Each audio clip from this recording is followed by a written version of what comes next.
हाय और नमस्ते, स्वागत है आप लोग का मेरे नए वीडियो में जो है इंटरमिटेंट फास्टिंग के बारे में। हाँ बिल्कुल, मैंने उपवास पे पहले भी वीडियोस बनाए हैं। मैंने इंटरमिटेंट फास्टिंग पे एक छोटा सा वीडियो बनाया था, मगर वो बहुत छोटा था, बहुत शॉर्ट था, बहुत क्रिस्प था। तो मैंने सोचा इसके बारे में एक डिटेल वीडियो बनाना चाहिए, क्योंकि अभी टॉक ऑफ द टाउन है, एक बहुत ही हाइप क्रिएट किया जा रहा है मार्केट में इसके बारे में। एक बात हमेशा बोलना चाहूँगी, जब भी मार्केट में कोई चीज़ नहीं आती उसके लिए लोग हाइप क्रिएट करते हैं।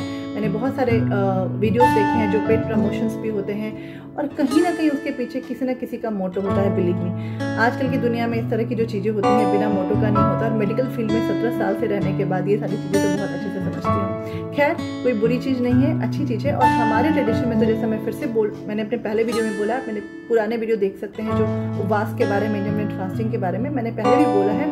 हमारे हिंदू ट्रेडिशन में तो इसका कॉन्सेप्ट बहुत पुराना है। दादी नानी के टाइम से ही हम देखते हैं वो एकादशी का व्रत रखते हैं, सोमवार, मंगलवार, बुधवार, पता नहीं कौन। मैं खुद ही मंगलवार का व्रत रखती हूँ, पता नहीं कब से। तो ये तो बहुत ही पुरानी चीज़ है, और हमारे यहाँ जो ट्रेडिशन में है ये बहुत पहले से चला आ रहा है। अच्छी चीज़ है, एडवांटेज भी है, डिसएडवांटेज भी है। हिंदी में डेफिनेटली ये वीडियो कर रही हूँ क्योंकि अगेन रीज़न वही है कि मैं उन लोगों को एडुकेट अवेयर करना चाहती हूँ जो इंग्लिश नहीं समझते हैं, जो गाँव में कस्बों में रहते हैं, जिनके पास नॉलेज का थोड़ा अभाव है, मगर जो बहुत कीन होते हैं और जो बहुत ही ज़्यादा फैसिनेटेड हो जाते हैं इस तरह की चीज़ों से। तो आज का वीडियो उन लोगों को समर्पित है।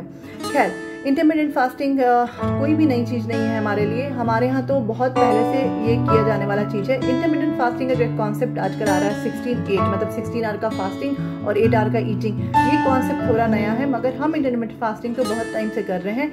इंटरमिटेंट फास्टिंग का जो लेमन टर्म है कि आप रुक रुक के खाएं। एक बार में जैसे हम एक दिन में पूरे दिन ऑलमोस्ट खाते रहते हैं, ब्रेकफास्ट, लंच, डिनर, बीच बीच में भी कुछ खा रहे हैं, फिर बेड टाइम स्नैक ले रहे हैं, ऐसा ना करके अपना जो ईटिंग पीरियड है उसको रिस्ट्रिक्ट किया जाए और अपना जो फास्टिंग पीरियड है उसको थोड़ा सा बढ़ाया जाए। ये एक मतलब है इंटरमिटेंट फास्टिंग का। और हमारे यहाँ जो इंटरमिटेंट फास्टिंग है उसके कई तरीके होते हैं। जैसे हम एकादशी का व्रत रखते हैं तो जो महीने में एक बार का कंप्लीट फास्टिंग होता है। हम हफ्ते में 2-3 दिन का व्रत रखते हैं, जो भी तरह का इंटरमिटेंट फास्टिंग है, जो हफ्ते में जो वीकली होता है, बाई वीकली फास्टिंग होता है। तो हमारे यहाँ बहुत तरीके से इंटरमिटेंट फास्टिंग हुआ जा रहा है और किया जा रहा है, सदियों से किया जा रहा है। सो हमारा जो जीन है, हमारा जो जेनेटिक एक कॉन्फ़िगरेशन है, वो इंटरमिटेंट फास्टिंग को सपोर्ट करता है।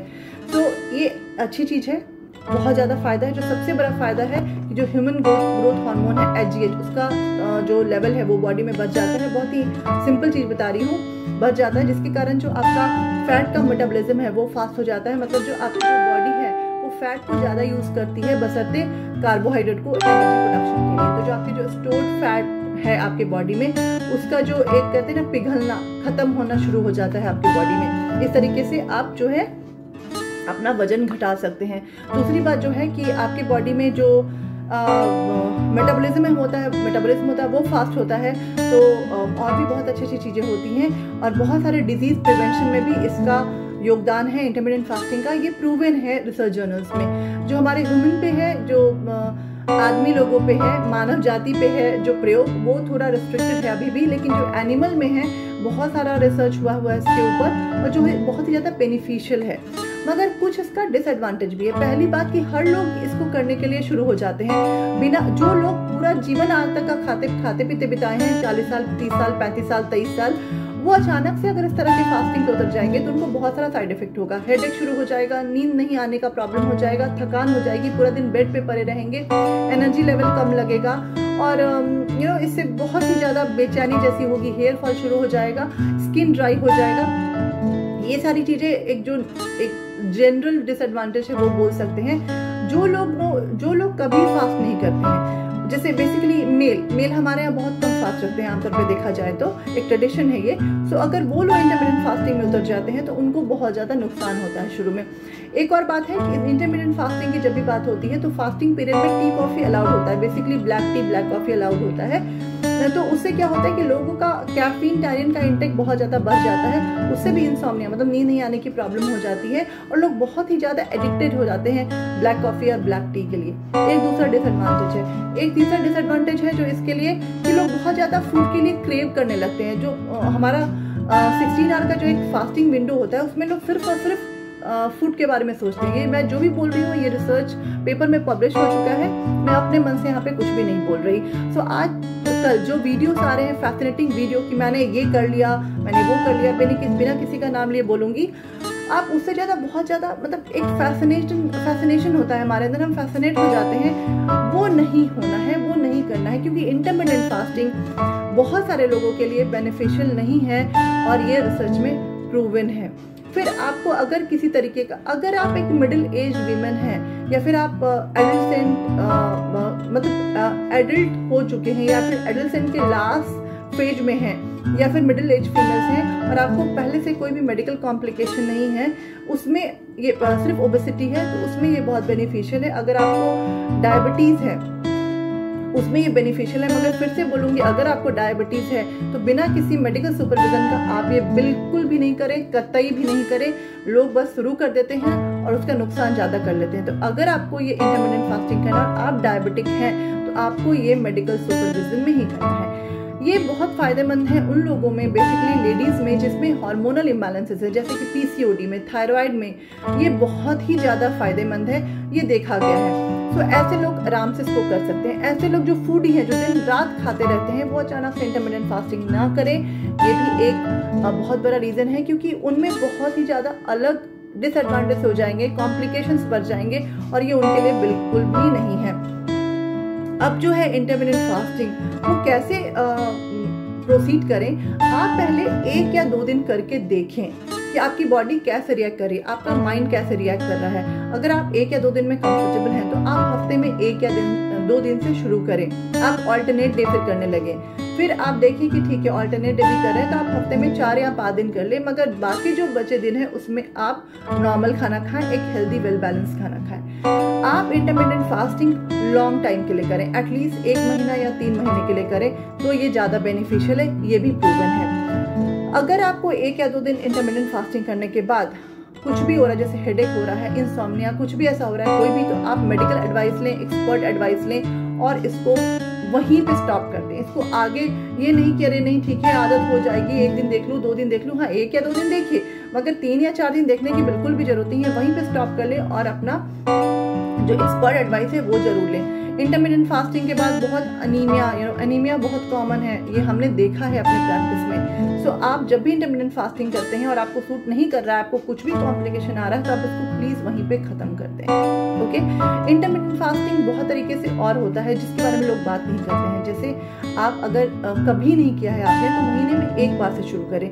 अगर आप ये भी नहीं कर सकते हैं तो आप 1 दिन नमक छोड़ के देखें, आप 1 दिन सेंधा नमक का खाना भोजन जो होता है वो लेके देखें। अगर आप ये भी नहीं कर सकते हैं तो एक मील को 1 दिन हफ्ते में स्किप करके देखें, ऐसे करके देख सकते हैं। तो ये सारी चीजें एक बेसिक है कैसे हम इसको शुरू करें। जरूरी नहीं है कि एकदम से हम जंप कर गए और हमने 16-8 का विंडो कर लिया और उसके बाद फिर से धड़ाम से गिर गए और सारे कॉम्प्लिकेशंस पैदा कर लिए, तो ये भी नहीं होना चाहिए। अब है कि अगर हम 16-8 वाले जो मोस्ट कॉमन है और ये हो जाता है, आमतौर पे 12-14 घंटे तो हर कोई फास्ट रखता है। जैसे हमने डिनर 8 बजे कर लिया और ब्रेकफास्ट तो हमारा 9-10 के बीच में ही होता है, तो ये तो एक आमतौर पे कि हमारा सर्कल जो बैलेंस वे में चलता है। अगर आपको वेट लॉस करना है, फैट लॉस करना है, तो आपका जो फास्टिंग का जो विंडो है उसको आपको बढ़ाना होगा और ईटिंग विंडो को कम करना पड़ेगा। जब तक आप नेगेटिव में नहीं जाएंगे, नेगेटिव बैलेंस में ही जाएंगे, आपका वेट लॉस नहीं होगा। ये बहुत सिंपल सा साइंस है कि आपको कैलोरी डेफिसिट की तरफ जाना है तो आपका वेट लॉस फास्ट होगा। तो जो 16 आवर का आपका फास्टिंग विंडो है, आप ये धीरे धीरे अचीव करें। पहले आप 12 घंटे का जो आमतौर पे सब करते हैं, फिर आप 14 घंटे कर सकते हैं। जैसे हमने 8 बजे आज अपना डिनर लेना था, हमने 6 बजे ही ले लिया और जो हमारा ब्रेकफास्ट है वो 10 बजे कर लिया। या फिर अगर हमने 8 बजे डिनर लिया तो ब्रेकफास्ट हमने थोड़ा सा उधर भी शिफ्ट कर दिया। तो 12 घंटे हम नॉर्मली करते हैं, आप पहले 14 घंटे करके देखें। 14 घंटे में अगर आप कंफर्टेबल हैं तो आप आराम से 16 घंटे कर लें। और ये देखिए इतना मैंने भी किया है और मैं करती भी हूँ बीच बीच में, और बिल्कुल में ये इतना मुश्किल नहीं होता। अभी तो मैंने ये वीडियो इसलिए आज और बनाया कि नवरात्रे आने वाले हैं और नवरात्रा का तो फास्ट का अपना कॉन्सेप्ट है, क्योंकि हमारा जो नवरात्रों के बाद जो दिन है वो छोटा होने लगता है, धीरे धीरे रात बड़ी होने लगती है। तो ऐसे ही लोग ज़्यादा सोते हैं, कम खाते हैं, क्योंकि दिन ही छोटा हो रहा है। तो इंटरमिटेंट फास्टिंग करने के लिए नवरात्रों से अच्छा टाइम तो कोई और हो ही नहीं सकता है। देखिए जो भी एक माइथोलॉजी में हिंदू माइथोलॉजी की मैं बात कर रही हूँ, जो भी इसमें कॉन्सेप्ट है ना वो बहुत ज़्यादा साइंटिफिक है, उसको बस समझने की ज़रूरत है। नवरात्रों में जो हम कहते हैं ना, जब हम वोम में हमारा बेबी रहता है तो वो प्लेसेंटा के थ्रू सारा न्यूट्रिशन लेता है। तो उसको सारा कुछ कहाँ से आता है? अपनी मदर से आता है, माँ से आता है। तो वो पूरी तरीके से अपने माँ पे डिपेंडेंट रहता है हर कुछ के लिए, और फिर उसको कभी सोचना नहीं पड़ता, उसको पता है ये तो हो जाएगा, ये तो एक प्रकृति का नियम है। वैसे ही जो माँ दुर्गा है वो पूरे संसार की सृष्टि की माँ है, राइट। तो इस समय जो फास्ट आप करते हैं तो आपको जो एनर्जी है वो माँ दुर्गा से आती है। ये थोड़ा सा साइंटिफिक नहीं लग रहा है, मगर बिलीव मी ये भी एक साइंस है, इसको समझना है। और अभी जो नवरात्रों का टाइम है इंटरमिटेंट फास्टिंग करने के लिए बेस्ट, इवन मैं भी करने वाली हूँ, तो आप लोग भी फिर से शुरू करें। अब जो है 16 घंटे और 8 घंटे, 16 घंटे का हम फास्ट रख रहे हैं वो तो पता है। फास्टिंग पीरियड में आप क्या ले सकते हैं? पानी, ब्लैक टी, ब्लैक कॉफी। ये जो आपका इंटरमिटेंट फास्टिंग है, इसमें आमतौर पे जो हम डेयरी यूज करते हैं, हम कहते हैं हमेशा लो फैट डेयरी लो, मगर एक आपको जो एडवांटेज से मिले, आप आराम से भैंस का दूध भी ले, आप हाई फैट डेयरी लें, इसमें वो बहुत ही अच्छा है। तो आप अगर चाहते हैं तो अपने चाय कॉफी में थोड़ा सा हाई फैट इवन क्रीम भी ऐड कर सकते हैं, मगर कोशिश करें कि आप प्लेन लें, वो बहुत जरूरी है। मगर इस समय आप आराम से घी का सेवन करें, आप आराम से हाई फैट डेयरी का सेवन करें, ये बहुत ही अच्छा। मैं ये नहीं कह रही कि आप उसी में डूबने और तैरने लगे, बट हाँ, जो आपके कुकिंग में, जो आपके कुसीन में जो एक लो फैट डेयरी अभी तक जा रही थी, आप उसको आराम से हाई फैट डेयरी से रिप्लेस कर दें, और घी का तो सेवन जरूर करें, जो घर का बना हुआ देसी घी होता है। 16 घंटे का फास्ट तो हमने कर लिया। फास्टिंग में क्या अलाउड है? पानी, black T, green tea, black coffee, ये सारी चीजें बहुत ही अच्छी हैं, आप आराम से ले सकते हैं। मगर प्लीज टैनिन, कैफीन जो चाय कॉफी का सेवन है उसके लिए एडिक्ट ना हो जाए, एक लिमिट में ले। अगर आपको 4-5 बार लेने की जरूरत पड़ती है, आपको लग रहा है कि आपको शुरू में हेडेक हो रहा है, आपका बॉडी थोड़ा टाइम लग रहा है एडॉप्ट होने में, तो आप थोड़ा थोड़ा लें। जैसे 2-3 सिप लिया, हो गया, काम खत्म।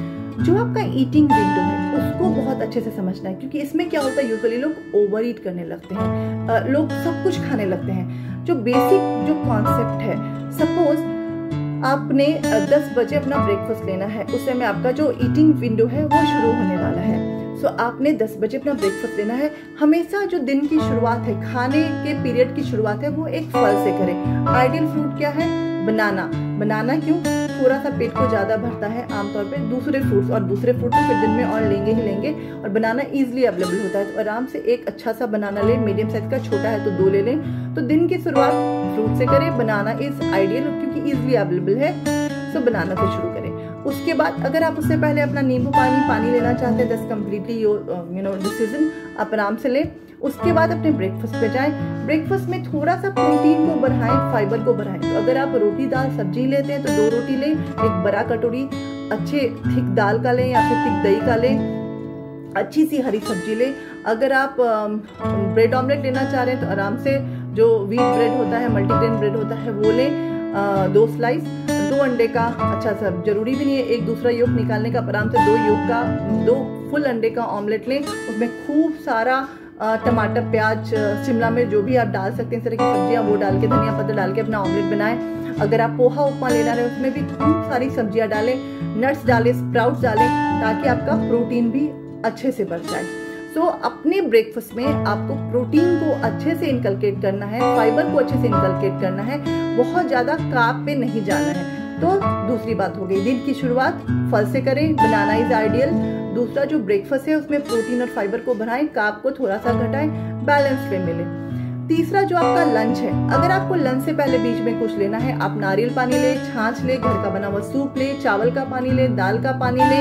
अगर आपको फिर से कोई फल लेना है वो ले, लेकिन हाँ, जूस नहीं लेना है। आमतौर पे लोग भर भर के जूस पीते हैं, विद नेचुरल, होममेड, चीनी मिला हुआ, नहीं चीनी मिला हुआ, जूस लेना ही नहीं है, जूस का नाम ही नहीं लेना। आप नारियल पानी ले लें, हाँ, होममेड जो घर का नींबू पानी होता है वो ले लें, शिकंजी ले लें कम चीनी का, कुछ भी ऐसा ले लें, कोई प्रॉब्लम नहीं है। बाहर का पैक जो भी आपका इंटरमिटेंट फास्टिंग में खाना होगा वो घर का बना हुआ हेल्दी खाना होगा, बाहर का डब्बे का कुछ भी नहीं खाना है। फिर लंच पे आप क्या लेंगे? जो भी आप दाल, चावल, सब्जी, सलाद लेते हैं अच्छे से ले। जो हेल्दी प्लेट का मेथड है, जो मैंने अपने पहले वीडियो में बताया, पीसीओडी वाला वीडियो देखेंगे उसमें मैंने अच्छे से बताया है, उसको फॉलो करें। आप 2 रोटी लें या फिर 1 रोटी थोड़े से चावल लें, दाल, दही, सब्जी, सैलड अच्छे से लें। अगर आप नॉन वेजिटेरियन हैं, आप आराम से चिकन, फिश लें, रेड मीट का कंजम्पशन कम करें। मगर क्योंकि मैं अभी नवरात्रों की बात कर रही हूँ और अभी ऑस्पिशियस मंथ आएगा, तो मैं ज़्यादा नॉन वेज पे फोकस नहीं कर रही हूँ। मगर अगर आप नॉन वेज लेना चाहते हैं, प्लीज़ लें, फिश लें, चिकन लें, मगर खूब सारे सब्जी और सैलड के साथ। आमतौर पे जब आप चिकन करी या फिश करी खाते हैं तो बस राइस लेते हैं, उसके साथ सब्जियां नहीं होती हैं। ये गलती बिल्कुल भी नहीं करनी। हमारे यहाँ तो तेल मसालों तो मतलब फिश और चिकन को तो हम स्विम करवाते हैं तेल और मसालों में, तो वैसा नहीं होना चाहिए। कम तेल मसाले का प्रिपरेशन होना चाहिए, ब्लैंड नहीं होना चाहिए, मगर बहुत ज़्यादा तेल भी नहीं डालना है। शाम के समय जो भी आपका स्नैक है, आप स्मूदी ले सकते हैं, आप सत्तू ले सकते हैं। सत्तू मैं अब एक वीडियो बनाने वाली हूँ जो सत्तू के बारे में बनाने वाली हूँ, सत्तू के हेल्थ बेनिफिट के बारे में बनाने वाली हूँ। तो सत्तू तो आइडियल है। अगर आपके पास सत्तू, आराम से सत्तू घोल कर लें। अगर आप रागी कंजी, सतमाऊ कंजी लेते हैं तो वो लें, मतलब जो पॉरेज होता है, मल्टीग्रेन पॉरेज या रागी का पॉरेज वो लें। अगर आप ये जो कुल्थी होता है, जो ग्रीन ग्राम का जो फ्लोर होता है, उसका सूप टाइप का बना के ले लें, वो ले लें। फिर से अगर आप एक फ्रूट, अगर आपने सवेरे में फ्रूट नहीं लिया तो फ्रूट ले लें, स्प्राउट ले लें। 1 हैंडफुल जो नट्स होते हैं, बादाम, पिस्ता, अखरोट, सीड्स होते हैं, वो सारे मिला के ले लें। मखाना सेक करके ले लें। हफ्ते में 2-3 दिन पीनट्स ले लें, रोस्ट करके, कोई प्रॉब्लम नहीं है। बॉयल करके कोई प्रॉब्लम नहीं है।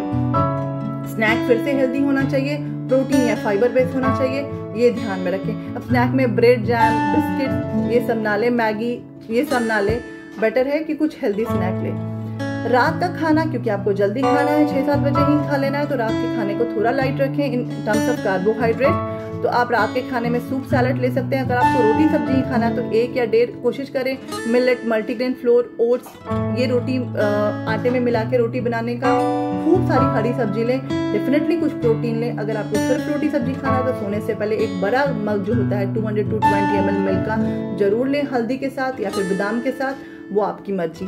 अगर आपको डिनर के बाद दूध नहीं लेना है तो आप खाने में कुछ घर के बना हुआ खीर या घर की बनी हुई दही या पनीर ये यूज करें। अगर आप एगिटेरियन हैं तो आप एग वाइट ले सकते हैं या फिर पूरा 1 अंडा ले सकते हैं। अगर आपने दिन में 2 योग अलाउड है, आमतौर पे 1 योग होता है। इंटरमिटेंट फास्टिंग में हम फैट को थोड़ा सा बढ़ाते हैं ईटिंग पीरियड में, तो 2 योग भी चलेगा, बशर्ते आप बहुत सारा फल, सलाद, सब्जी के साथ खा रहे हैं। तो इस तरीके से अपना ईटिंग विंडो खत्म करें। अब एक बात मैं हमेशा बोलूंगी, इंटरमिटेंट फास्टिंग के बारे में जब लोग बात करते हैं तो फास्टिंग विंडो, ईटिंग विंडो के बारे में बात करते हैं, हमारे फिजिकल एक्टिविटी के बारे में कोई नहीं बात करता है। और ये सारे जो फैसिनेटिंग वीडियोस है ना, इनमें तो आप बिल्कुल भी नहीं सुनेंगे इनके बारे में। जबकि ये लोग जिम में जाकर जो पसीना बहाते हैं ना, वो अगर आप देखेंगे तो आपको पता चलेगा कि फास्टिंग में इतना वर्कआउट कैसे होता है। डेफिनेटली वे प्रोटीन, कुछ भी जो अलग से प्रोटीन का आर्टिफिशियल सोर्स है उस पे ना जाए, आर्टिफिशियल स्वीटनेस पे ना जाए। प्रोटीन हमारे खाने में भर भर के है, दाल में, अंकुरित चना मूंग में, नट्स में, बादाम, पिस्ता, अखरोट, पीनट्स में बहुत प्रोटीन है। जो भी राजमा, चना, छोले, कढ़ी, दही, पनीर, इनमें बहुत प्रोटीन है। अगर आप नॉन वेजिटेरियन है, फिश और चिकन का सेवन कर सकते हैं, उसमें बहुत प्रोटीन है। सोया में बहुत प्रोटीन है। सीड्स जो हमारे हैं, flax seed, pumpkin seed, sesame seed, sunflower seed, बहुत तरह के चिया सीड, उनमें बहुत प्रोटीन है। तो आप इन सब का सेवन करें, कुछ भी आर्टिफिशियल बिल्कुल भी नहीं ले। Workout is very important, whether is normal fasting, intermittent fasting और नॉर्मल वेट रिडक्शन। तो आपको वर्कआउट पे ध्यान देना। आमतौर पे इंटरमिटेंट फास्टिंग में लोग वर्कआउट बहुत ही कम करते हैं क्योंकि लोग बहुत टायर्ड फील करते हैं। तभी मैं बोल रही हूँ, अपने आप को असेस करें। अगर आपको लगता है इंटरमिटेंट फास्टिंग आप कर सकते हैं, करें, नहीं कर सकते छोड़ दें, जरूरत नहीं है। वेट लॉस करने के और भी बहुत सारे साधन हैं, उस पे जाएंगे और उसके बारे में बात करेंगे। अगर आपको लगता है तो आप कमेंट में डालें, मैं उस पर भी वीडियो बनाऊंगी जो ट्रेडिशनल मेथड है वेट रिडक्शन का। सो वर्कआउट जरूर करें। 8 या 10 हज़ार जो स्टेप्स होता है डेली काउंट, उसका टारगेट रखें, वो बहुत ईजी है अचीव करना। वेट लिफ्टिंग करें। अगर आपको वेट एक्सरसाइज अपने वेट से कभी भी बाहर के वेट को लेके एक्सरसाइज ना करें, अपने जैसे पुशअप्स, पुलअप्स, प्लैंक जो फ्लोर एक्सरसाइज होते हैं वो करें। आप अगर स्विमिंग करना चाहते हैं स्विमिंग करें, दौड़ना चाहते हैं प्लीज दौड़ें, ये सारी चीजें। जुम्बा करना चाहते हैं, आपको किसी भी तरीके का डांस फॉर्म पसंद है तो वो करें। अपने आप को एक्टिव रखें और हमेशा स्टेप को, जो अपने डेली स्टेप है उसको जरूर काउंट करें। अगर आप वेट रिडक्शन में हैं, आपको अपना वेट रिड्यूस करना है, तो आपको अपना डेली जो स्टेप काउंट है वो 10,000 को मेंटेन करके चलना पड़ेगा। वो बहुत जरूरी है। वेट मेंटेन करने के लिए आप 6-8 हज़ार भी पे काम चला सकते हैं। सो एक ये पूरा गाइड है इंटरमिटेंट फास्टिंग का। मैंने कोशिश किया थोड़ा छोटा बनाऊं, मगर वीडियो फिर से लंबा हो गया, सॉरी। अगर आपको इससे जरूरी या जुड़ी हुई कोई भी और जानकारी चाहिए तो आप प्लीज कमेंट सेक्शन में डालें। मैं इसके बारे में साइंटिफिक एविडेंस बेस्ड ही बातें बोलूंगी, और जो भी मेरा रिप्लाई होगा वो भी साइंटिफिक होगा। इस तरह के फैसिनेटेड जो वीडियोस हैं, फैसिनेटिंग वीडियो जो हैं, उनके चक्कर में ना पड़े। कहते हैं ना, दिखावा है वेस्ट, अपना दिमाग लगाओ, वो बहुत जरूरी है। किसी ने वेट कितना रिड्यूस किया, उसके पीछे बहुत ज्यादा तामझाम होता है, इन लोगों के चक्कर में ना पड़े। मगर आप भी कर सकते हैं, जरूर करें, साइंटिफिक वे में करें, और अपने एक सतत प्रयास से, मतलब कहते हैं ना कि लगे रहना। इसके बारे में ज्यादा सोच के डिप्रेशन नहीं लाना है, मगर लगे रहना है। तो कहते हैं ना कि जब आप किसी चीज के पीछे पड़ जाते, मेहनत करते हैं, तो वो चीज आपको जरूर मिलती है। तो बस इसी के साथ आज का वीडियो खत्म करती हूँ। प्लीज लाइक, सब्सक्राइब, कमेंट करें, बहुत जरूरी है, बहुत जरूरी है, क्योंकि मुझे बहुत मजा आता है आप लोगों से ऐसे बात करने में। लेकिन जब तक आप कमेंट नहीं करते हैं, आप लाइक सब्सक्राइब नहीं करते, तो मेरा मोटिवेशन थोड़ा लो रहता है। तो प्लीज मुझे हेल्प करें, और मैं फिर इसी तरह से आती रहूंगी, आपके साथ अपना नॉलेज शेयर करती रहूंगी। Good night for now, Shruti. And Navratri आने वाली है, इस समय से इंटरमिटेंट फास्टिंग जरूर शुरू करें। किसको कैसे करना है वो मैंने ऑलरेडी बताया, कुछ ज्यादा पूछना है तो कमेंट में डालें। Thank you.